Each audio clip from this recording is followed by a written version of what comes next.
Bismillahirrahmanirrahim. Assalamualaikum warahmatullahi wabarakatuh. Selamat pagi anak-anak. Bagaimana kabar kalian? Semoga senantiasa dalam keadaan sehat walafiat. Amin ya robbal alamin. Baiklah anak-anak, ketemu lagi dengan Pak Guru. Hari ini kita akan belajar akidah akhlak tentang iman kepada Nabi dan Rasul Allah. Poin-poin yang akan kita pelajari pada materi kali ini adalah yang pertama, makna iman kepada Nabi dan Rasul Allah. Yang kedua yaitu pengertian Nabi dan Rasul. Yang ketiga, nama-nama Nabi dan Rasul.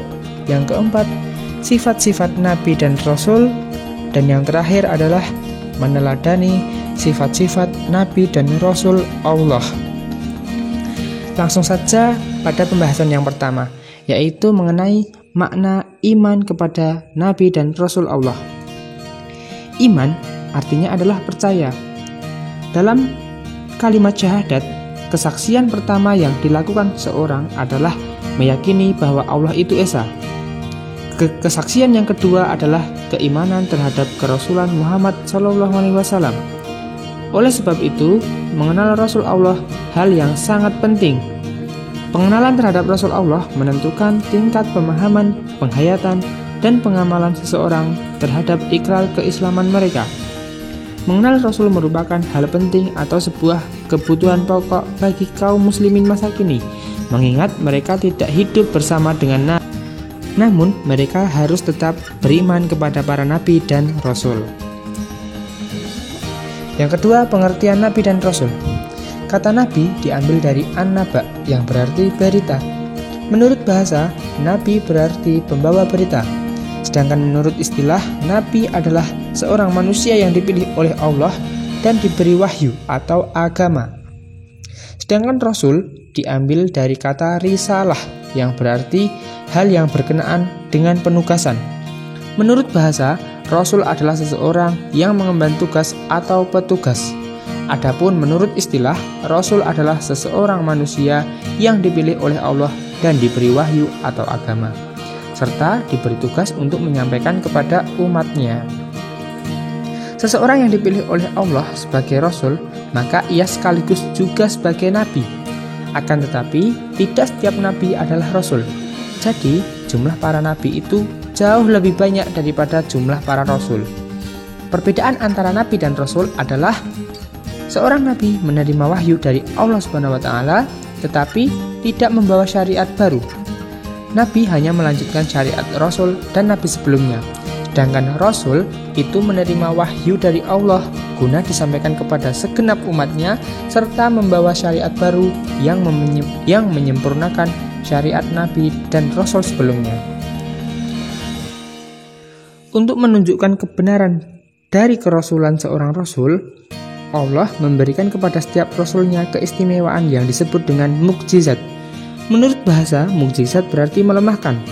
Menurut istilah, mukjizat adalah sesuatu yang membuat lemah orang-orang yang menentangnya dan mengalahkan bantahan-bantahan mereka. Selanjutnya yaitu nama-nama nabi dan rasul. Jumlah nabi dan rasul sangat banyak. Hanya Allah lah yang mengetahui secara pasti jumlah nabi dan rasul. Sebagian diberitakan kepada kita melalui Al-Quran dan sebagian besar tidak diberitakan. Adapun nama-nama nabi dan rasul yang perlu kita ketahui berjumlah 25 nabi dan rasul. Siapa saja mereka? Mari kita hafalkan bersama-sama melalui sebuah lagu. Perhatikan ya, lagu berikut ini. Silahkan anak-anak tirukan, semoga anak-anak bisa hafal.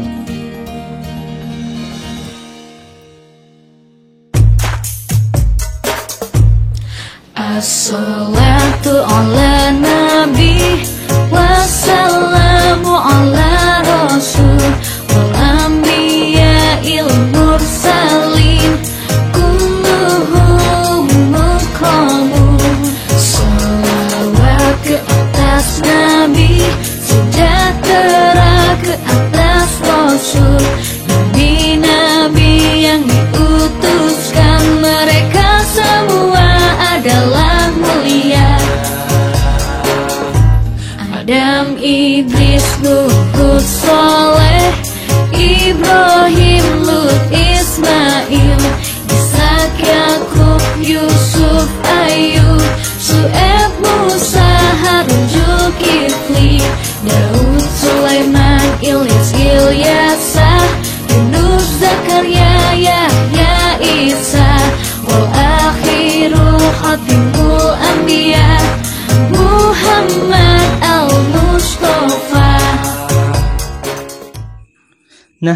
Itu tadi nama-nama nabi dan rasul yang diberitakan kepada kita melalui Al-Quran.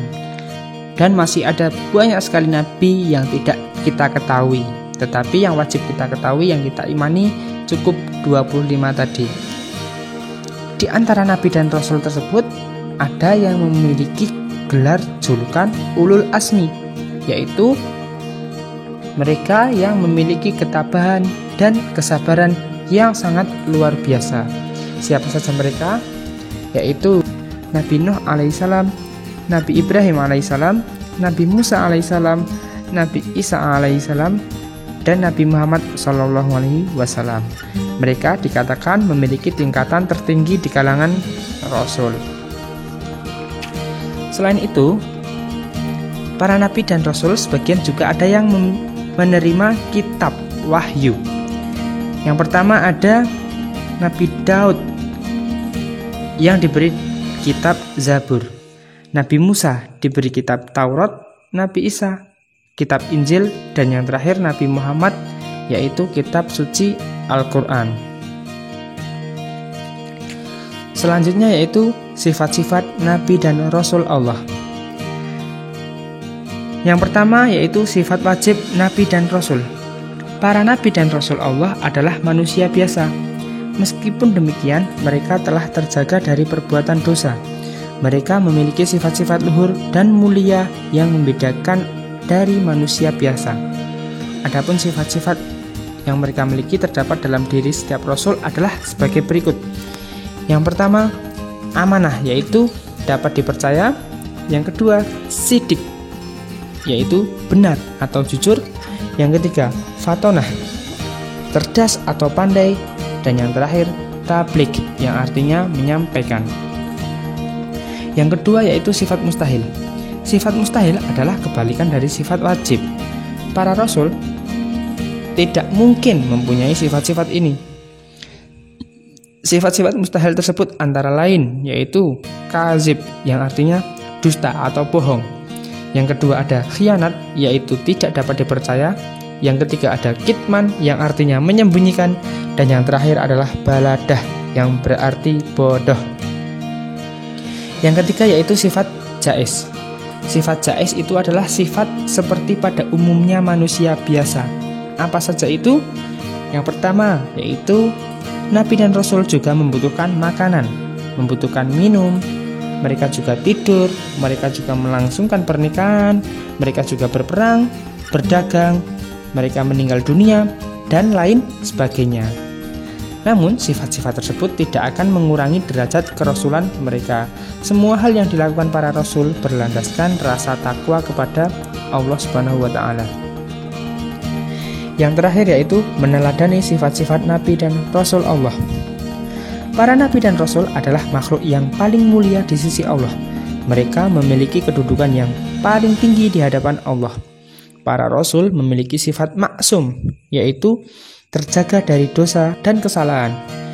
Apabila mereka berbuat salah, Allah akan langsung menegurnya serta memberi peringatan, dan mereka akan segera memohon ampunan kepada Allah. Di antara para rasul yang memiliki kemuliaan tersebut adalah Nabi Muhammad SAW. Sebagai nabi dan rasul yang terakhir, beliau memiliki tingkat kemuliaan paling tinggi dibandingkan nabi dan rasul yang lain. Allah mengakui keluhuran akhlak beliau. Sudah sepantasnya kita sebagai seorang beriman harus menjadikan Nabi Muhammad SAW sebagai uswatun hasanah, yang artinya yaitu suri toladan atau contoh yang baik. Apa saja sifat-sifat tersebut? Yang pertama yaitu ada penyabar. Yang kedua, mempunyai sifat kasih sayang. Yang ketiga, lemah lembut. Yang keempat adalah dermawan. Dan yang kelima adalah rendah hati. Nah, itu tadi sifat-sifat yang menonjol yang dimiliki para nabi, terutama Nabi Muhammad SAW.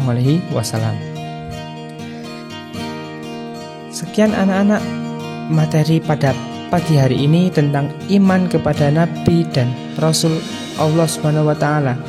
Semoga dapat menambah pengetahuan bagi kalian dan juga dapat menjadikan contoh bagi kalian untuk berperilaku dalam kehidupan sehari-hari sesuai dengan perilaku para nabi dan rasul. Semoga bermanfaat. Jangan lupa anak-anak harus tetap semangat, rajin beribadah, dan juga rajin berdoa. Demikian yang dapat Pak Guru sampaikan. Apabila banyak salah, Pak Guru mohon maaf. Wassalamualaikum warahmatullahi wabarakatuh.